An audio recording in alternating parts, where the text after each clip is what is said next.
So my dear friends, welcome back to our YouTube channel physics save life. আমাদের চ্যানেলে তোমাদের সকলকে স্বাগত জানাই বন্ধুরা। তো আমরা আজকে একটা নতুন চ্যাপ্টার নিয়ে আলোচনা করছি। সেটা চ্যাপ্টারটার নাম হচ্ছে তড়িৎ কোষ, ওহমের সূত্র এবং রোধ। বিভিন্ন বিভিন্ন নামে চ্যাপ্টারটা থাকতে পারে। মেনলি এখানে ওহমের সূত্র আর রোধ সম্পর্কে যে ব্যাপারটা আলোচনা করা হবে সেই ব্যাপারগুলো আছে, ঠিক আছে। আচ্ছা, এখানে মেনলি হচ্ছে যেটা করা আছে তড়িৎ বিজ্ঞান। এটা অনেকেই জানো, তড়িৎ বিজ্ঞানের দুটো পার্ট হয়, একটা স্থির তড়িৎ যেটা আমরা পড়ে নিয়েছি, আর প্রবাহী তড়িতের পার্টে এখন আমরা ঢুকতে চলেছি, ঠিক আছে। এবার তার মধ্যে তড়িৎ কোষ, ফার্স্ট যে ব্যাপারটা আছে তড়িৎ কোষ। তড়িৎ কোষ বোঝার আগে খুব ইজি একটা জিনিস যেটা দেখো কীরকম, সেটা হচ্ছে তড়িৎ কোষের ছবিটা নিচে একটা আঁকার চেষ্টা করেছি। এইটা হচ্ছে তড়িৎ কোষের ছবি, যেখানে তার দুটো পাত থাকে, ঠিক আছে। দুটো পাত থাকে, এটা একটা পাত, এটা একটা পাত। একটা হচ্ছে পজিটিভ পাত, একটা হচ্ছে নেগেটিভ পাত, ঠিক আছে। পজিটিভ পাতটাকে আমরা অ্যানোড বলি, নেগেটিভ পাতটাকে আমরা ক্যাথোড বলি। এবং বাইরে এখানে রেজিস্ট্যান্স আছে, এখানে আমরা যা কিছু জুড়ে দিতে পারি, সেটা আমাদের বাল্ব জুড়ে দিতে পারি, বিভিন্ন যন্ত্রাংশ জুড়ে দিতে পারি। আর এটা হচ্ছে একটা ওই কন্টেনার টাইপের থাকে, তার মধ্যে থাকে, ঠিক আছে। আচ্ছা, এখানে একটা লিকুইড দেওয়া থাকে বা যে কোনো ধরনের একটা মাধ্যম দেওয়া থাকে। এখানে ধরো এখানে লঘু H2SO4 এই ধরনের কিছু একটা জলীয় দ্রবণ দেওয়া আছে, এখানে যা খুশি দ্রবণ একটা দেওয়া থাকতে পারে, ঠিক আছে, প্রয়োজন অনুযায়ী। এইরকম ব্যাপারটা তাহলে কি হবে না, এই প্লাস থেকে মাইনাসের দিকে আমাদের তড়িৎটা ফ্লো হবে বাইরের সার্কিটে, ঠিক আছে। তার মানে এখানে যে আমরা একটা ছবি এঁকেছি, একটা কোষ যদি থাকে তাহলে তার প্লাস এন্ড থেকে মাইনাস এন্ডের দিকে কি হবে, তড়িৎ প্রবাহ হবে। কি হবে, তড়িৎ প্রবাহ, ঠিক আছে। আমরা যদি তড়িৎ কোষ বা যেটাকে আমরা এমনিতে ব্যাটারি বলি, তাহলে সেটা যদি আমরা কোনো যন্ত্রাংশের সাথে বা ডিভাইসের সাথে জয়েন করি তাহলে কি হবে না, ব্যাটারির পজিটিভ থেকে ওই যন্ত্রাংশের মধ্য দিয়ে নেগেটিভ তড়িৎদ্বারের দিকে তড়িৎ প্রবাহ হবে। ঠিক যেমনটা আমাদের জলের প্রবাহ হয়, মানে আমরা যদি এরকম একটা পাত্র রাখি যেটা একটু ওপরের দিকে উঁচুতে আছে এবং নিচের দিকে যদি একটা পাত্র রাখি, তাহলে কি হবে না, জলটা কি হবে, এই উঁচু নল থেকে নিচু নলের দিকে যাবে, ঠিক আছে। এটা হচ্ছে জলের প্রবাহের নিয়ম, ঠিক আছে। কিন্তু এই জলটাকে যদি আমাকে কি করতে হয়, নিচ থেকে উপরে তুলতে হয়। ধরো এই তল থেকে, মানে এই পাত্র থেকে আমাকে এই পাত্রে পাঠাতে হবে। তার মানে কি, আমাকে এখানে একটা পাম্প লাগিয়ে দিতে হবে। তাহলে কি হবে, পাম্পটা এই নিচ থেকে উপরে জলটা তোলার কাজ করবে, ঠিক আছে। এই পাম্পটাই হচ্ছে ঠিক ওই তড়িৎ কোষের ব্যাপারটা, ঠিক আছে। তার মানে কি করবে, পজিটিভ থেকে নেগেটিভের দিকে তড়িৎটাকে ফ্লো করাবে, ঠিক আছে, এই ব্যাপারটা। আচ্ছা, তড়িৎ কোষ বলতে মেনলি যে দুটো টাইপের কোষ হয়, একটা হচ্ছে মুখ্য কোষ এবং গৌণ কোষ। দেখো, মুখ্য কোষ কাকে বলে, মুখ্য কোষ হচ্ছে যেগুলো আমরা একবারই ইউজ করতে পারি, ঠিক আছে, এবং যেগুলোকে বারবার রিচার্জ করা যায় না সেগুলোকে আমরা মুখ্য কোষ বলি। সংজ্ঞাটা বই থেকে করে নেবে, সেটা এখানে দিয়ে দেবে। আর গৌণ কোষটাকে সংজ্ঞাটা দিয়ে দেবে। গৌণ কোষ মানে আমরা বারবার ইউজ করতে পারি, বারবার চার্জ করতে পারি, ঠিক আছে। এমনি আমরা বাড়ির ঘড়িতে যে সমস্ত ব্যাটারিগুলো ইউজ করি মার্কেট থেকে কিনে, তো ওগুলো হচ্ছে মুখ্য কোষ, ঠিক আছে। ওটা একবার চার্জ শেষ হয়ে গেলে ওটাকে আমাকে ফেলে দিতে হবে, ওটা ইউজ অ্যান্ড থ্রো।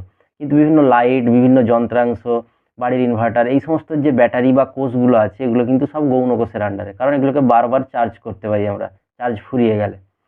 আচ্ছা, সেই জন্য মুখ্য কোষ হচ্ছে অপ্রত্যাবর্তক, মানে আমরা দ্বিতীয়বার চার্জ করতে পারি না, করে ইউজ করতে হয় না, আমার দিকে ফেলে দিতে হয়। আর এটা হচ্ছে প্রত্যাবর্তক কোষ, এটার হচ্ছে আভ্যন্তরীণ রোধ বেশি, এখানে আভ্যন্তরীণ রোধ কম। আর এখানে প্রবাহ হচ্ছে কম হয়, এখানে কিন্তু প্রবাহ ভালো রকম বেশি প্রবাহ পাওয়া যায় আমাদের, ঠিক আছে। এই হচ্ছে কয়েকটা তফাৎ বা পার্থক্য। আর বিভিন্ন ধরনের কোষ হয় যেগুলো বিভিন্ন টাইপের, দেখবে বইয়ের প্রথমের দিকে লেখা আছে বিভিন্ন টাইপের কোষ, তাদের কনস্ট্রাকশন বিভিন্ন, এবং তাদেরকে বিভিন্ন জায়গায় বিভিন্নভাবে ইউজ করা হয়। কয়েকটা দেখবে ক্ষারীয় অ্যাসিড সঞ্চয়ক কোষ, লেড অ্যাসিড কোষ, এই সমস্ত বিভিন্ন রকমের কোষ আছে, ঠিক আছে। সেগুলো প্রয়োজন পড়লে দেখতে পারো, নইলে ওই জায়গাটা পরীক্ষার জন্য কিন্তু খুব একটা লাগে না, ঠিক আছে। নেক্সট যে কোশ্চেনটা আছে দেখো কি বলেছে, বলছে কোষের সামর্থ্য কি। এই কোশ্চেনটা কিন্তু পড়ে, কোষের সামর্থ্য কি, ইহার একক, আর কোনো কোষের সামর্থ্য এটা বলতে কি বোঝো, এই কোশ্চেনগুলো, ঠিক আছে। তাহলে কোষের সামর্থ্য কি, এর সংজ্ঞাটা কি, না কোনো একটা কোষ বা ব্যাটারিকে যদি আমরা ফুল চার্জ করে নিই, ফুল চার্জ মানে একদম ফুল চার্জ বলতে সেটাকে যতটা সম্ভব ম্যাক্সিমাম চার্জ করা যায়, ফুল চার্জ যদি করে নিই তাহলে কি হবে, ফুল চার্জ করার পরে আমরা যদি কোনো যন্ত্রাংশের সাথে অ্যাড করি, ধরো বাইরে একটা ব্যাটারিকে আমরা চার্জ করে দিয়েছি, দিয়ে সেটাতে একটা ব্যাটারির মানে ব্যাটারির সাথে কি করেছি না, একটা বাল্ব জুড়ে দিয়েছি, ঠিক আছে। ধরো একটা ব্যাটারির সাথে আমরা কি করেছি, বাল্ব জুড়ে দিয়েছি, একটা একটা ব্যাটারি, তার সাথে আমরা একটা ফুল চার্জ করে বাল্ব জুড়ে দিয়েছি। তাহলে কি হবে না, এই ব্যাটারিটা বা এই তড়িৎ কোষটা যত পরিমাণ তড়িৎ আধান ট্রান্সফার করবে, ঠিক আছে, যত পরিমাণ তড়িৎ আধান ট্রান্সফার করবে সেটাকেই আমরা বলবো কোষের সামর্থ্য। সংজ্ঞাটা তোমরা বই থেকে করে নেবে। এবং কিভাবে মাপা হয় এটা যেহেতু আমরা জানি, ঠিক আছে, I equal to Q by T, তার মানে যত আধান ট্রান্সফার করছে এই ব্যাটারিটা বা তড়িৎ কোষটা এই বাল্বটাতে বা বাইরের সার্কিটে, সেটাই, তার মানে Q equal to I into T. তার মানে আই ইন্টু টি মানে কি, প্রবাহ আর সময়, এই দুটো গুণ করলেই আমি কোষের সামর্থ্য পেয়ে যাব।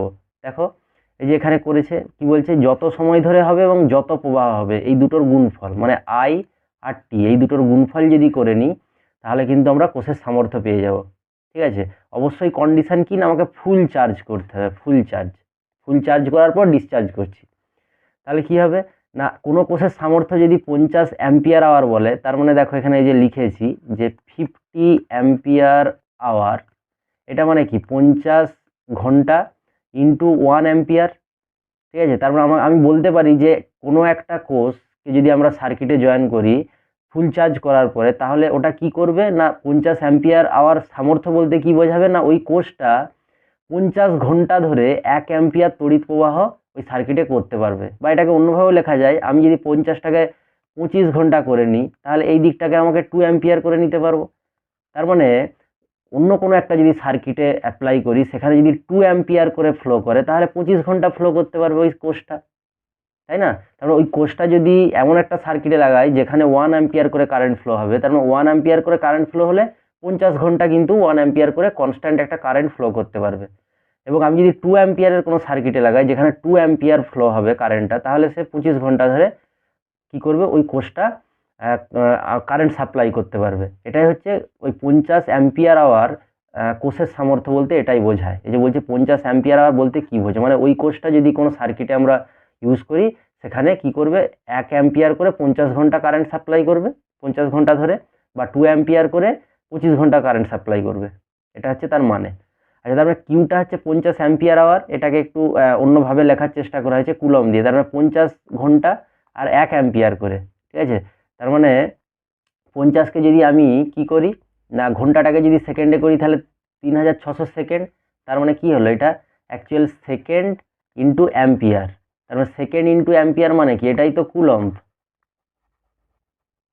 এটা কুলম্ব। তার মানে আমার কুলম্বে চলে এলো, তার মানে এত কুলম্ব। তার মানে 50 অ্যাম্পিয়ার আওয়ার মানে কত কুলম্ব আধান না 18 ইন্টু 10⁴ কুলম্ব। ঠিক আছে, আচ্ছা নেক্সট কি বলেছে, ওইটা আমাকে ওই যে ক্যালকুলেট করতে বলেছে, উপরে কোশ্চেনটা ওই রকমই ছিল যে এখান থেকে আধানের পরিমাণ এবং প্রবাহিত ইলেকট্রনের সংখ্যা, মানে কটা ইলেকট্রন প্রবাহিত হবে। তাহলে ইলেকট্রন সংখ্যাটা আমরা কীভাবে ক্যালকুলেট করতে পারি না, টোটাল যদি আধান কিউ হয় এবং সেখানে যদি এন সংখ্যক ইলেকট্রন ইনভলভ থাকে, তাহলে এন ইন্টু প্রত্যেকটা ইলেকট্রনের আধান হচ্ছে ই যদি হয়, তাহলে টোটাল আধান কিউ সমান এনই। তাহলে আমাকে এনটা ক্যালকুলেট করতে বলেছে। তার মানে N is equal to capital Q by মানে টোটাল আধান বাই একটা ইলেকট্রনের আধান। তাহলে আমরা কি পেয়ে যাব, কটা ইলেকট্রন ফ্লো হয়েছে। কারণ টোটাল আধান বাই একটা ইলেকট্রনের আধান যদি করি তাহলে আমরা কটা আধান ফ্লো হয়েছে আমরা জানতে পারবো, বা কটা ইলেকট্রন ফ্লো হয়েছে জানতে পারবো। তাহলে এন সমান কিউ বাই ই, কিউটা আগেই ক্যালকুলেট করে নিয়েছি 18 ইন্টু 10⁴, আর একটা ইলেকট্রনের আধান হচ্ছে 1.6 ইন্টু 10⁻⁻19। তাহলে কত আসছে 1.125 ইন্টু 10⁻25, মানে নিয়ারলি ইকুয়াল টু 10⁻25। ঠিক আছে, মানে এত সংখ্যক ইলেকট্রন ফ্লো করছে। ঠিক আছে, যেহেতু এটা সংখ্যা তার মানে অত সংখ্যক 10⁻25 সংখ্যক ইলেকট্রন ফ্লো করছে। ঠিক আছে, এই কোশ্চেনটা তাহলে হলো। দেখো এই কোশ্চেনটা এইভাবেই আসে অনেক সময়। ঠিক আছে, এই কোশ্চেনটা এরকমই আসে, সামর্থ্য বলতে কি বোঝো, কোষের সামর্থ্য 50 অ্যাম্পিয়ার আওয়ার বা 100 অ্যাম্পিয়ার আওয়ার বলতে কি বোঝো, এবং সেখান থেকে আধানের পরিমাণ আর প্রবাহিত ইলেকট্রনের সংখ্যা। এটা অঙ্ক পারপাসেও কাজে লাগবে। ঠিক আছে, নেক্সট কি আছে দেখো তাহলে। নেক্সট যেটা আছে কি বলেছে, ওহমের সূত্রটি লিখো এবং ব্যাখ্যা করো। এটা তোমরা অনেক ছোটোর থেকেই করছো, ঠিক আছে, এবং লেখচিত্র থেকে কিভাবে রোধ পরিমাপ করা যায় তা ব্যাখ্যা করো। ঠিক আছে, তাহলে ওহমের সূত্রটা বই থেকেও করতে পারো বা এইটা করলেও কোনো সমস্যা নেই। হ্যাঁ, কি বলেছে না, অন্যান্য ভৌত অবস্থা যেমন দৈর্ঘ্য, প্রস্থচ্ছেদের ক্ষেত্রফল, উপাদান, আলো, চাপ, চৌম্বক ক্ষেত্রের প্রভাব, এই সমস্ত যদি অপরিবর্তিত থাকে, ঠিক আছে, অন্যান্য ভৌত অবস্থা মানে এগুলো যদি অপরিবর্তিত থাকে, এখানে একটু যোগ করে নেবে, এটা যদি অপরিবর্তিত থাকে মানে এগুলো যদি চেঞ্জ না হয়, ঠিক আছে, তাহলে কি কোনো পরিবাহীর দুই প্রান্তের বিভব প্রভেদ উহার মধ্য দিয়ে তড়িৎ প্রবাহ মাত্রা সমানুপাতিক। মানে যদি এরকম একটা রোধ থাকে, এখানে যদি এ বিন্দু থাকে, এখানে যদি বি বিন্দু থাকে, এই প্রান্তের বিভবটাকে V1, এই প্রান্তের বিভবটাকে যদি V2 বলি, ঠিক আছে, তাহলে I proportional to V1 minus V2। তার মানে কি না, V1 মাইনাস V2 হচ্ছে বিভব প্রভেদ, আর তড়িৎ প্রবাহ মাত্রা হচ্ছে I। ধরো এখান দিয়ে I তড়িৎ প্রবাহ হচ্ছে, তাহলে I equal two V1 minus V2। এখানে একটা কনস্ট্যান্ট, প্রপোর্শনাল থেকে ইকুয়াল আনতে গেলে একটা কনস্ট্যান্ট, সেটা হচ্ছে 1/r। এই কনস্ট্যান্ট আমরা ইউজ করছি। তাহলে অ্যাকচুয়াল V1 মাইনাস V2টাকে আমরা V হিসেবে লিখছি, এটা হচ্ছে বিভব প্রভেদ বাই R। তার মানে V ইজিক্যাল টু ওখান থেকে IR, ঠিক আছে। এবং V ইজিক্যাল টু IR এই ফর্মুলাটা দেখতে কীরকম, Y ইজিক্যাল টু MX, মানে এমকে যদি আর এর মতো ভাবি, ওয়াইটাকে যদি V ভাবি, আর এটাকে যদি আমরা I ভাবি, তাহলে দেখো এইদিকে যদি I প্লট করি আর ওয়াই এর দিকে যদি V প্লট করি, তাহলে আমাদের কি Y সমান MX, মানে মূলবিন্দুগামী একটা সরল রেখা, ঠিক আছে, যার নতিটা হচ্ছে M, ঠিক আছে। এবং এখান থেকে কিভাবে ওই রোধ পরিমাপ করা যায়, দেখো রোধ মানে কি, অ্যাকচুয়াল V/I, তার মানে কি স্লোপটাই রোধ, তার মানে নতি M এর যা ভ্যালু সেটাই হচ্ছে রোধ আমার, ঠিক আছে। তারপরে দেখো M মানে কি, অ্যাকচুয়াল M মানে এইটা হচ্ছে নতিটা কি, এই অ্যাঙ্গেলটা যদি থিটা হয় তাহলে কি হবে, M is equal to tan theta, এটাই তো আমাদের নতি। নতির এটাই হচ্ছে এটা, এর এই অ্যাঙ্গেলটা যদি থিটা হয় তাহলে নতি সমান ট্যান থিটা। ট্যান থিটা মানে কি, এটা যদি থিটা হয় লম্ব বাই ভূমি, তার মানে AB বাই OB, তার মানে এটা হচ্ছে V/I, ঠিক আছে। এটা হচ্ছে আমার হয়ে গেল, তার মানে অ্যাকচুয়ালি এটাই তো R, ঠিক আছে। ABটা হচ্ছে V, OBটা হচ্ছে I, তার মানে এটাই R। তার মানে আমি যদি এই AB আর OB এই ডিস্টেন্সটা ক্যালকুলেট করে নিতে পারি, তাহলেই আমরা পেয়ে যাব R এর ভ্যালু, ঠিক আছে। মানে অ্যাকচুয়াল কি করা হয়, যখন আমরা কোনো সার্কিটে এভাবে ইউজ করি, আমরা কি করি না, ধরো এটা আমার রোধ আছে আর এখান দিয়ে কারেন্ট ফ্লো হচ্ছে, আমরা কি করব সবসময়, এখানে হচ্ছে আমরা এই প্রান্তে আর এই প্রান্তের বিভব প্রভেদ ক্যালকুলেট করব, ঠিক আছে, সেটা ভোল্টমিটার দিয়ে, এবং এর মধ্যে কারেন্ট কত ফ্লো হচ্ছে সেটা অ্যামমিটার দিয়ে ক্যালকুলেট করব। তার মানে আমরা কি করব, করসপন্ডিং V আর করসপন্ডিং I, ঠিক আছে, IV এইভাবে ক্যালকুলেট করব, ঠিক আছে, মানে বিভিন্ন স্থানাঙ্ক দিয়ে দিয়ে, ঠিক আছে, বিভিন্ন স্থানাঙ্ক পাবো, সেগুলো অ্যাড করে আমরা কি করব, এই AB/OB এই রেশিওটা মেজারমেন্ট করব, যেভাবে তোমরা লেখচিত্র করো, ঠিক আছে। বিভিন্ন ভ্যালু পাবো, মানে ধরো প্রথম ভ্যালুটা I1 V1, 2,3 এইরকম একটা ভ্যালু পেলাম, 3,5 এরকম একটা ভ্যালু পেলাম, পরেরটা হয়তো I2 V2 করলাম, ঠিক আছে, পরেরটা I3 V3। তার মানে এগুলোকে প্লট করলে কি হবে, প্লট করলে ওই রকম একটা স্ট্রেট লাইন পাবো। তো সেখান থেকে আমি এই ভূমি আর এই লম্ব এটা ক্যালকুলেট করে নেবো, দিয়ে ওই লম্ব বাই ভূমি করলেই কি হবে, সেটাই আমাকে ওই আরটা দেবে বা ট্যান থিটাটা দেবে। এইভাবে আমরা ক্যালকুলেট করতে পারি লেখচিত্র থেকে, ঠিক আছে। আচ্ছা, নেক্সট যেটা আছে এটা থিওরিটিক্যাল খুব পড়ে, বলছে রোধের উপর বিভিন্ন বিষয়ের প্রভাব। দেখো রোধের উপর কি কি প্রভাব হয়, মেনলি আমাদের এখানে দুটো প্রভাব করেছি, মুখ্য প্রভাব আর গৌণ প্রভাব।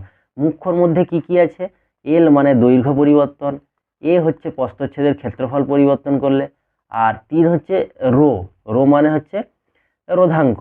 রোধাঙ্ক হচ্ছে যে কোনো মেটেরিয়ালের রোধাঙ্ক ফিক্সড, মেটেরিয়াল টু মেটেরিয়াল, মানে একটা মেটেরিয়ালের সাথে অন্য মেটেরিয়ালের কিন্তু রোধাঙ্ক পরিবর্তন হয়ে যাবে, ঠিক আছে। এবং গৌণ প্রভাব কি কি আছে, যেগুলো খুব হালকা হালকা এফেক্ট করে রোধকে, সেটা হচ্ছে উষ্ণতা, আলো, চাপ, চৌম্বক ক্ষেত্র, এই সমস্ত, ঠিক আছে। আচ্ছা, ফার্স্ট যেটা আছে দৈর্ঘ্যের নিয়ম। দৈর্ঘ্যের নিয়ম কি না, রোধটা কি হয়, দৈর্ঘ্যের সাথে প্রপোর্শনাল। যখন এ আর রো স্থির মানে প্রস্থচ্ছেদের ক্ষেত্রফল এবং ওই উপাদানটা স্থির, মানে রোটা হচ্ছে রোধাঙ্ক, এটা স্থির। কীরকম দেখিয়েছে দেখো, এখানে একটা আমরা নিয়েছি দুটোরই সমান এরিয়া এবং দুটোই কপার, এটাও যদি কপার হয় এটাও হচ্ছে কপার, এবং দুজনেরই এই প্রস্থচ্ছেদের ক্ষেত্রফল হচ্ছে এ করে, ঠিক আছে। কিন্তু একটা দৈর্ঘ্য বেশি একটা দৈর্ঘ্য কম, তাহলে যার দৈর্ঘ্য বেশি তার রোধ বেশি, মানেটা এটাই। তার মানে এই তারের হচ্ছে রোধ বেশি, ঠিক আছে। পরেরটা দেখো প্রস্থচ্ছেদের নিয়ম। প্রস্থচ্ছেদ কীভাবে ভ্যারি করে, আর প্রপোর্শনাল টু 1/a, যখন কিন্তু বাকি দুটো স্থির, এল আর রো স্থির, ঠিক আছে। যখন একটার কথা বলবো বাকি দুটো স্থির থাকবে। তাহলে এখানে কি হয়েছে না, এখানে এল স্থির আছে, মানে দেখো দুটোরই লেন্থ একই, এই দুটোরই লেন্থ একই, কিন্তু একটা হচ্ছে মোটা, মানে এর প্রস্থচ্ছেদ বেশি আর এর প্রস্থচ্ছেদ কম, দুটোই কিন্তু কপার দণ্ড ধরো, সেই জন্য দুজনেরই রো স্থির, যে এল আর রো স্থির। তার মানে কি এখানে কার বেশি হবে রোধ, মানে যার এটা কম, ঠিক আছে। যার এ কম তার রোধ বেশি, তার মানে এই দ্বিতীয় দণ্ডের রোধটা হচ্ছে বেশি, কারণ তার এই এরিয়াটা কম, ক্রস সেকশনাল এরিয়াটা কম। 3 নম্বরে কি উপাদানের নিয়ম, মানে রোয়ের সাথে কিভাবে ভ্যারি করবে। ঠিক আছে, রোয়ের সাথে কিভাবে ভ্যারি করবে না, রো যদি বাড়ে তো বাড়বে, আর এটা যদি কমে তো কমবে। আচ্ছা, মেনলি যেটা করা হয়েছে দেখো, এখানে আর দুটোকে যদি অ্যাড করি, R proportional to L by A, এই দুটোকে যদি একসাথে অ্যাডজাস্ট করি, তাহলে R equal to rho L by A. রোটাই হচ্ছে উপাদান, মানে উপাদানের রোধাঙ্ক যদি বাড়ে তাহলে কি হবে, এই রেজিস্ট্যান্সটা বেড়ে যাবে। যেমন দেখো এখানে কপার আর জিঙ্ক দুটো নেওয়া হয়েছে, দুজনেরই দৈর্ঘ্য এল, দুজনেরই প্রস্থচ্ছেদের ক্ষেত্রফল এ, তার মানে যার রোধাঙ্ক বেশি তার রোধ বেশি। রোধাঙ্ক মানে হচ্ছে রোটাকে আমরা বলছি রোধাঙ্ক। ঠিক আছে, তার মানে আর চেঞ্জ হতে পারে একটা নির্দিষ্ট মেটেরিয়ালে, সাপোজ আমরা কপার নিয়েছি, কপারের আরটা চেঞ্জ হতে পারে, আরটা চেঞ্জ হতে পারে, কিন্তু কপারের রোটা কখনোই চেঞ্জ হবে না। এটা হচ্ছে স্বতঃস্ফূর্ত, মানে এটা হচ্ছে ওটার চেঞ্জ করা যায় না। আরটাকে যেমন দৈর্ঘ্য চেঞ্জ করে দিচ্ছ, লেন্থ চেঞ্জ করে দিচ্ছ, এইভাবে চেঞ্জ করা যাচ্ছে, কোনো মেটেরিয়ালের রোধাঙ্ককে কিন্তু চেঞ্জ করতে পারবে না। রোধ চেঞ্জ করা যাবে ওই বাকিগুলোকে চেঞ্জ করে, কিন্তু রোধাঙ্ক একটা নির্দিষ্ট মেটেরিয়াল, সেটা কপার হতে পারে, কপারের রোধাঙ্ক নির্দিষ্ট, জিঙ্ক তার রোধাঙ্ক নির্দিষ্ট, তাই কিন্তু চেঞ্জ করা যায় না। ঠিক আছে, এবার এখান থেকে যদি আমাকে রোধাঙ্কের সংজ্ঞা দিতে হয় আমি কিভাবে দেব, তার মানে এই ইকুয়েশান থেকে যদি রোধাঙ্কের সংজ্ঞা দিতে হয়, আমি যদি বলি এল ইজিক্যাল টু 1, এরিয়াটা যদি 1, তাহলে যেটাই রো সেটাই আর।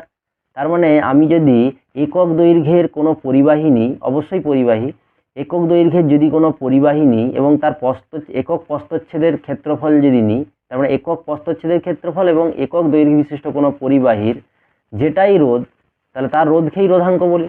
সংজ্ঞাটা এইভাবে দেওয়া যাবে, একক প্রস্থচ্ছেদ এবং একক দৈর্ঘ্য বিশিষ্ট কোনো পরিবাহীর রোধকেই উহার রোধাঙ্ক বলা হয়। ঠিক আছে, এটা রোধাঙ্কের সংজ্ঞাটাও দেওয়া হয়ে গেল। এককটা কী হবে, রো এর একক, তার মানে এখান থেকে যদি আমি লিখি রো সমান কী বেরাবে, আর ইন্টু এ বাই এল, তার মানে আর এর একক হচ্ছে ওহম, আর এর একক হচ্ছে সেন্টিমিটার স্কোয়ার, আর নিচে এল এর একক হচ্ছে সেন্টিমিটার। সিজিএসে করছি, তার মানে কী হবে, সেন্টিমিটার সেন্টিমিটার কেটে গেলে উপরে একটা সেন্টিমিটার থাকবে, তার মানে ওহম সেন্টিমিটার। এটাকে ওহম সেন্টিমিটারও লেখা যায় বা এরকম সাইন দিয়েও লেখা যায়, ওহম সেন্টিমিটার, এইভাবে। ঠিক আছে, আচ্ছা নেক্সট হচ্ছে পরিবাহিতা। পরিবাহিতা কাকে বলি না, পরিবাহিতা টার্মটা হচ্ছে এস দিয়ে লিখি, এস ইজিক্যাল টু 1/r, এটাকে আমরা পরিবাহিতা বলি। এককটা হয় 1 ওহম বা ওহম টু দি পাওয়ার -1, যেটাকে এরমভাবেও লেখা হয় মোহ, বা মোহ না লিখে আমরা এই সাইনটাও লিখতে পারি, রোধের উল্টোটা, এটাও লেখা যায়। এটা হলো আমাদের পরিবাহিতা। আর একটা টার্ম হয় পরিবাহিতাঙ্ক। দেখো পরিবাহিতা হলে 1/r, পরিবাহিতাঙ্ক হলে 1/ρ, এই জিনিসটা মনে রাখবে। এবং পরিবাহিতাটাকে আমরা কে দিয়ে ডিনোট করি। ঠিক আছে, তাহলে দেখো এটা হচ্ছে 1/ρ, তার মানে কে এর একক কী হবে, 1/ρ এর একক, রো মানে কি ওহম সেন্টিমিটার, তাহলে এখানে ওহম সেন্টিমিটার বসিয়ে দিলে কী হবে, উল্টে যাবে এটা, তার মানে এমএইচও সেন্টিমিটার টু দি পাওয়ার -1, বা মোহটাকে কীরকম লেখা হয়, এরকমও লেখা হয়, এটা সেন্টিমিটার টু দি পাওয়ার -1, এইভাবেও এটাকে লেখা যেতে পারে। ঠিক আছে, এগুলো হলো আমার মুখ্য প্রভাব। এবারে আসছি গৌণ প্রভাবে। ঠিক আছে, গৌণ প্রভাব কি কি ছিল দেখো, এই যে এইগুলো গৌণ প্রভাব, উষ্ণতা, আলোক, চাপ, চুম্বক ক্ষেত্র, এইগুলো। ঠিক আছে, এইগুলোর উপর কিভাবে নির্ভর করে সেটা একটু হালকা করে বলে দিচ্ছি। তাহলে দেখো কিভাবে নির্ভর করে, যেমন দেখো প্রথমে এই যে আলোর প্রভাব বলছে, আলোর প্রভাব দেখো, সেলেনিয়াম বলে একটা পদার্থ আছে, সেলেনিয়াম। তো সেলেনিয়ামের উপরে আলো পড়লে কি হয় না, সেলেনিয়ামের উপরে আলো পড়লে সেলেনিয়ামের উপরে যদি আলো পড়ে তার রোধ কিন্তু কমে যায়। ঠিক আছে, সেলেনিয়াম ধাতুর উপর যদি আলো পড়ে, যত তীব্র আলো পড়বে তার রোধ কিন্তু তত কমে যাবে। আর রোধ কমে যাওয়া মানে কি, সেখানে তড়িৎ প্রবাহ বেশি করা যাবে, কারণ আমাদের ফর্মুলা হচ্ছে ভি ইজিক্যাল টু IR। ঠিক আছে, ভি তো ফিক্স যদি থাকে তাহলে কি হবে, আর যদি কমে তাহলে আইটা কি বাড়বে, তার মানে আমাদের প্রবাহটা বেশি হবে সার্কিটে। ঠিক আছে, আচ্ছা এখানে আর কি আছে, যেমন এখানে আছে বিসমাথ, তার মানে বিসমাথ যে আছে, বিসমাথ ধাতুর উপর আমরা যদি চাপ প্রয়োগ করি, বিসমাথ ধাতুর উপর যদি আমরা চৌম্বক ক্ষেত্র অ্যাপ্লাই করি, কারণ চৌম্বক ক্ষেত্রর জন্য চেঞ্জ হয়, তার মানে চৌম্বক ক্ষেত্র যদি অ্যাপ্লাই করি সেক্ষেত্রে কি হয়, রোধ কিন্তু বাড়ে। এবং এই প্রত্যেকটা ধর্ম, এই যে এখানে রোধ কমে এখানে বাড়ে, এই ধর্মগুলো কাজে লাগিয়ে কিন্তু প্রত্যেকটা আলাদা আলাদা করে কিছু যন্ত্রে এগুলো ইউজ করা হয়। ঠিক আছে, আচ্ছা, আর কি না, চাপ যদি প্রয়োগ করি, কার্বন গুঁড়োর উপরে যদি চাপ প্রয়োগ করি সেক্ষেত্রে কিন্তু তার রোধ কমে। তার মানে এইগুলোর উপরেও নির্ভর করে, এই আলো, তারপরে তোমার চৌম্বক ক্ষেত্র, চাপ, তবে সেগুলো সার্টেন মেটেরিয়ালের উপরে ইউজ করা হয়, মানে সেটা ব্যবহার করা যেতে পারে এবং বিভিন্ন যন্ত্রে এগুলোকে কাজে লাগানো হয়। ঠিক আছে, এগুলোর উপরে রোধের যে পরিবর্তন তার যে প্রভাব সেটা খুবই কম, সেই জন্য এটাকে আমরা গৌণ প্রভাবের আন্ডারে ধরছি। মেনলি যেটা হয় সেটা হচ্ছে আমাদের এই মুখ্য প্রভাব, যেটা মানে এল মানে দৈর্ঘ্য, প্রস্থচ্ছেদের ক্ষেত্রফল, রোধাঙ্ক, এগুলোর পরিবর্তনের সাথে কিন্তু রেজিস্ট্যান্সটা খুব দ্রুত পরিবর্তন হয়। ঠিক আছে, আর মেনলি যেটা আছে উষ্ণতা। ঠিক আছে, উষ্ণতার উপরে পরিবর্তন হয়। ঠিক আছে, উষ্ণতার সাথে কিভাবে পরিবর্তন হয় না, উষ্ণতার সাথে একটা ফর্মুলা আছে, সেটা আমি একটু বলে দিচ্ছি। সেটা হচ্ছে এই রকম, R T is equal to R0 into 1 plus alpha into T. ঠিক আছে, এটা একটা ফর্মুলা, যেখানে আলফাটা হচ্ছে রোধের উষ্ণতা গুণাঙ্ক। ঠিক আছে, এটা হচ্ছে রোধের উষ্ণতা গুণাঙ্ক, এবং এখানে R0 হচ্ছে 0 ডিগ্রি উষ্ণতায় হচ্ছে ওই পদার্থের রোধ, এবং RT হচ্ছে যে কোনো টেম্পারেচার টিতে ওর রোধ। ঠিক আছে, ওই পদার্থের রোধ। ঠিক আছে, আলফা হচ্ছে রোধের উষ্ণতা গুণাঙ্ক, এটা একটা মেটেরিয়ালের ক্ষেত্রে ফিক্স, আর টি হচ্ছে উষ্ণতার পরিবর্তন। তো এখানে কি দেখা যাচ্ছে না, এখানে হচ্ছে বাড়ছে, কারণ আলফা টি পরিমাণ বেড়ে যাচ্ছে এখানে। ঠিক আছে, তার মানে কি হয়, পরিবাহীর ক্ষেত্রে এই রকম রোধের উপর নির্ভর করে বা রোধাঙ্কের উপরে নির্ভর করে কিন্তু আমরা পরিবাহীকে বিভিন্ন ভাগে ভাগ করি। ঠিক আছে, রোধাঙ্কের উপরে নির্ভর করে, যেমন কোনো পরিবাহীকে আমরা বলি, কোনো মানে মেটেরিয়ালকে আমরা বলি পরিবাহী। পরিবাহী মানে কি, তার রোধাঙ্ক কিন্তু খুবই কম। ঠিক আছে, তাকে আমরা পরিবাহী বলি। পরিবাহী মানে তার রোধাঙ্ক হচ্ছে খুবই কম। ঠিক আছে, রোধাঙ্ক হচ্ছে খুবই কম। অপরিবাহী বলছি মানে তার রোধাঙ্ক খুবই বেশি। রোধাঙ্ক বেশি মানে রোধ বেশি, এই ধরনের ব্যাপার আর কি। তাহলে সেই জন্য সে তড়িৎ পরিবহন করতে পারে না, রোধাঙ্ক বা রোধ বেশি বলে। এরপরে আসি অর্ধপরিবাহী। অর্ধপরিবাহীর ক্ষেত্রে কি হয় না, অর্ধপরিবাহীর ক্ষেত্রে এই দুটোর মিডিলে, মানে পরিবাহীও নয় আর অপরিবাহীও নয়, অর্ধপরিবাহী। তাহলে এই ক্ষেত্রে রোধাঙ্কটা ঠিক মাঝামাঝি। এবং এই অর্ধপরিবাহীর ক্ষেত্রে, পরিবাহীর ক্ষেত্রে কি হয়, উষ্ণতা যদি বাড়াই প্লাস করি, তাহলে কি হবে না, পরিবাহীর রোধ কিন্তু বেড়ে যাবে। আচ্ছা, অপরিবাহীর ক্ষেত্রে কি করলে না, আমি যদি উষ্ণতা বাড়াই সেটা চেঞ্জ হবে, সার্টেন বেড়ে যাবে অবশ্যই, দরকার নেই সেটা আমার। কিন্তু অর্ধপরিবাহীর ক্ষেত্রে আমরা যদি উষ্ণতা বাড়াই, টেম্পারেচার যদি বাড়াই, ওর কিন্তু রোধাঙ্ক বা রোধ এটা কিন্তু ডাউন হবে। রোধাঙ্ক ঠিক নয়, রোধটা ডাউন হবে, এটা উল্টো। পরিবাহীর উষ্ণতা বাড়ালে রোধ বাড়ে, আর অর্ধপরিবাহীর ক্ষেত্রে উষ্ণতা বাড়ালে কি হয়, তার রোধ কিন্তু কমে। আর একটা আছে সেটা হচ্ছে অতি পরিবাহী। তো সেটার ক্ষেত্রে অবশ্যই প্রায় রোধাঙ্ক 0 হয়ে যায়। আমি যদি অতি পরিবাহীর কথা ভাবি, সুপার কন্ডাক্টর, অতি পরিবাহী একটা সার্টেন উষ্ণতায় কি হয়, ওর রোধাঙ্ক এমনিতেই খুব কম হয় রোধাঙ্ক, এবং একটা উষ্ণতার নিচে, যেটাকে আমরা সংকট উষ্ণতা বলি, তার নিচে অতি পরিবাহীর কিন্তু রোধাঙ্কটা 0 হয়ে যায় একটা সার্টেন টেম্পারেচারে। এটাকে আমরা বলি, এই টেম্পারেচারটাকে বলি সংকট উষ্ণতা। বইটা পড়লে তোমরা আরও ডিটেলস বুঝতে পারবে, আমি চেষ্টা করলাম অনেকটা বোঝানোর। ঠিক আছে, এই ব্যাপারগুলো আছে, একটু বইটা ডিটেলস পড়ো, তাহলে কিন্তু এই জিনিসগুলো বুঝতে পারবে। ঠিক আছে বন্ধুরা, আজকে এখানেই শেষ করছি। তোমরা নতুন যারা আছো তোমরা প্লিজ সাবস্ক্রাইব করে দিয়ে, বেশি করে শেয়ার করে দিও এবং লাইক করে দিও। আর পুরনো যারা আছে তোমরা ভিডিওগুলোকে ফলো করতে থাকো, এইভাবেই তোমরা ভিডিওগুলো আমরা দিতে থাকবো। নেক্সট ভিডিও খুব তাড়াতাড়ি দিয়ে দেবো। ঠিক আছে, তোমরা এই ভিডিওগুলো দেখতে থেকো, নেক্সট ভিডিও খুব শিগগিরই আসছে। এবং আজকের মতো এইখানেই শেষ করছি। তোমরা সবাই ভালো থেকো এবং সুস্থ থেকো। ওকে, বাই।